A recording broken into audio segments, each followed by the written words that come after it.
केबे भाबिचंती कि एमती कौ रोग अच्छी जो थे कि मैक्सिमम लोक एफेक्टेड होता एवं मैक्सिमम लोक ए डेथ करते एते लोक रोगाक्रांत होती किंतु एमती गोटे रोग जहाँ जदि आम बंद करदेबा किंबा जहाँ आम कंट्रोल करदेबा तेबे आमर मैक्सिमम रु मैक्सिमम लोक जो डेथ करछंती ताहा कमिजिवो। कौ डिजीज टिके भाबंतु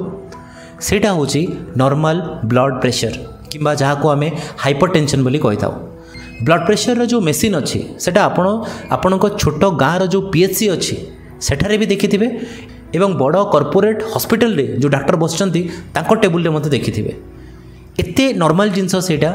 जिते बड़े फर्स्ट डॉक्टर पाक गोटे पेसेंट आसता है तार कंप्लेन कहू कहू डॉक्टर टी तार ब्लड प्रेशर टी मेजर करथांती कहीं डॉक्टर जानी कि ब्लड प्रेशर टू बहुत जिनस स्टार्ट होता है। जिते ब्लड प्रेशर आमर अधिका रही है कि आम ताको कंट्रोल कर पार न था से कौन होता है सेटा हार्ट को मध्य एफेक्ट करता है, हार्ट अटैक करता है, सेटा ब्रेन को एफेक्ट करता है, ब्रेन स्ट्रोक करता है, सेटा किडनी को मध्य एफेक्ट करता है एवं क्रोनिक किडनी डिजीज मध्य करता है। से ब्लड प्रेशर को कमेवाई कि कंट्रोल करने मध्य बहुत सारा मेडिसिन बाहर लानी एवं बहुत बढ़िया रे ब्लड प्रेशर कंट्रोल मध्य होउची किंतु लोक माने एबे पर्यंत मध्य अवेयर नुहंती कि ब्लड प्रेशर रो चेक आमर प्रति 6 मासरे किंबा 3 मासरे करवा दरकार बोली।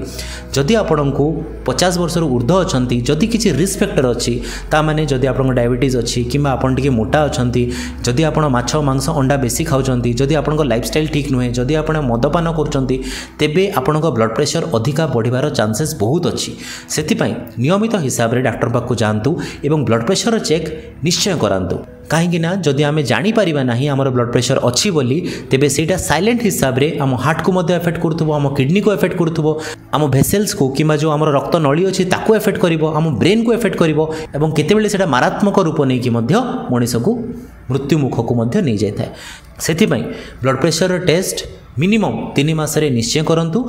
एवं डॉक्टर जदि परामर्श दौरान तेबे बटिका किंबा ब्लड प्रेशर मेडिसिन निश्चय सेवन करंतु। धन्यवाद।